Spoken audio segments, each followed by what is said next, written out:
प्रिय मित्रों नमस्कार। आज के सत्संग में कबीर बाबा का हम एक सुंदर पद ले रहे हैं जिसमें उन्होंने बड़ी सुंदर बात कही कि मन रे अब की बेर संहारो। अरे मन रे अब की बेर संहारो, जन्म अनेक दगा में खोए, बिन गुरु बाजी हारो।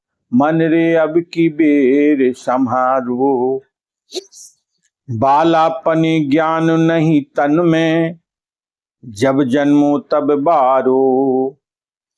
तरुणाई सुख बास में खोयो, बाजो कूच नगारो। मन रे अब की बेर संहारो, सुतदारा मतलब के साथी, तिनको कह तो हमारो।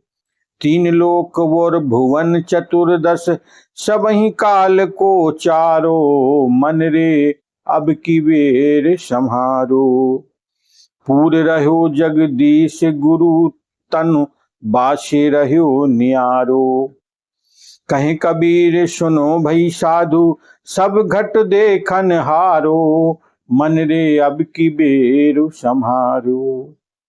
बाबा कबीर बड़ी सुंदर बात कहते हैं कि अरे मन, अब की बार इस जन्म मरण के चक्र से तू मुक्त हो जा।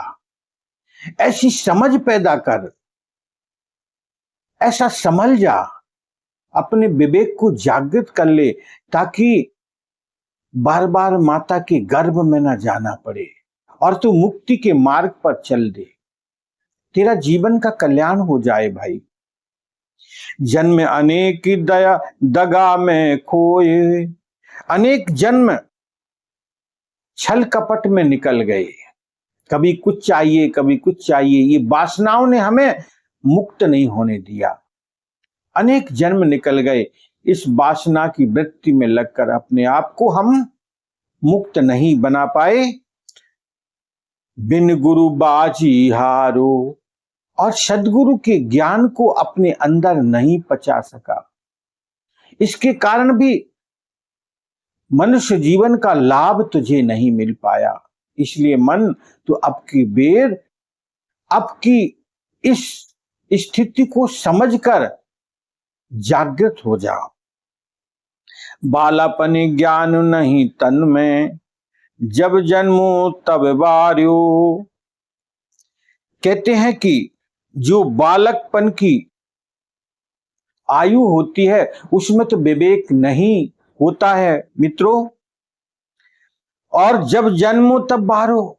जब जन्म लिया था तब छोटी उम्र थी, बारो यानी बालकपन था, बड़ी उम्र छोटी थी, तो समझ पैदा नहीं हो पाई। तो क्या हुआ उसके कारण? तरुणाई सुख बास में खोयो, बाजो कूज नगारो। तरुणाई यानी यौवन अवस्था जब आई, तब संसार की आवृत्ति में लग गया, विषय वासना में अपना समय निकाल दिया। तो फिर हुआ क्या? बाजो कूज नगारो, फिर संसार की आपाधापी में लग गया, और कुछ चाहिए और कुछ चाहिए, इसी उलझन में डूबा रहा।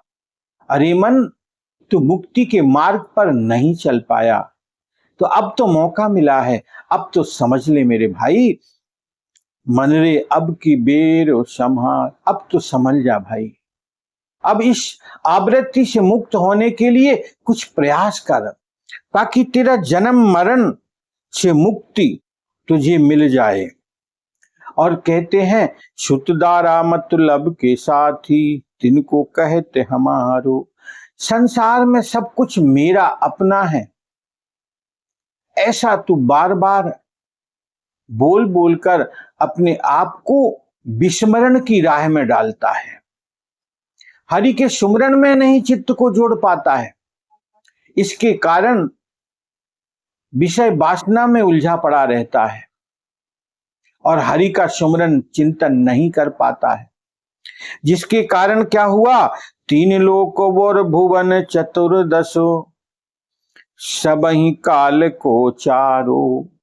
ये जो त्रिभुवन है, तीनों लोक और 14 भुवन, ये सब काल के चक्कर में आने वाले हैं, यानी मृत्यु की पकड़ से ये मुक्त नहीं हो सकते हैं। इसलिए भैया अपनी समझ को पैदा करो।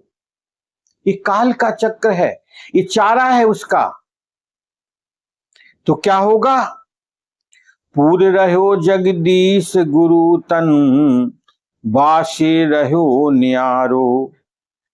लेकिन एक बहुत अद्भुत बात है, इस संसार सागर में सब जगह वो परमात्मा का स्वरूप छुपा हुआ है, वो बस रहा है सबके अंदर, लेकिन हमारी दृष्टि नहीं है, इसलिए हम देख नहीं पाते।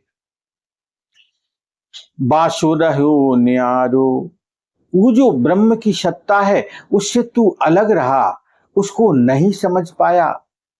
इस कारण से परमात्मा की अनुभूति नहीं कर पाया, क्योंकि संसार की उलझन में पड़ा रहा, हरि सुमरन नहीं किया और संतों का सानिध्य प्राप्त नहीं किया, सत्संग नहीं किया, विवेक जागृत नहीं कर पाया। इससे तू हरि के चिंतन से दूर रहा। तो कहे कबीर सुनो भई साधु, सब घट देखन हारो। इसलिए संत बाबा कबीर कहते हैं कि भैया तू संसार सागर में उलझा ही पड़ा रहा।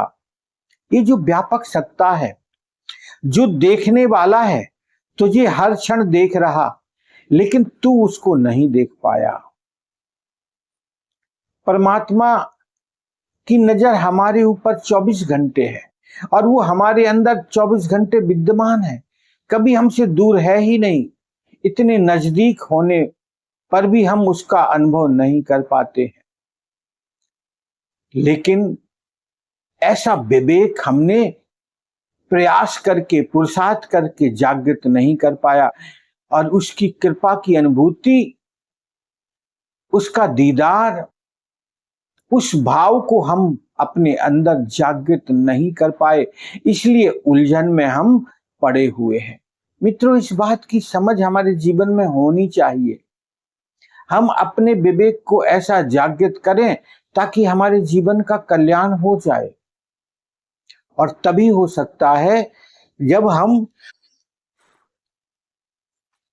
अपनी समझ को परमात्मा के नाम जप में लगाएं, तो प्रेम अंदर से प्रकट होने लगेगा। और यही अद्भुत बात है। हरिओम तत्सत।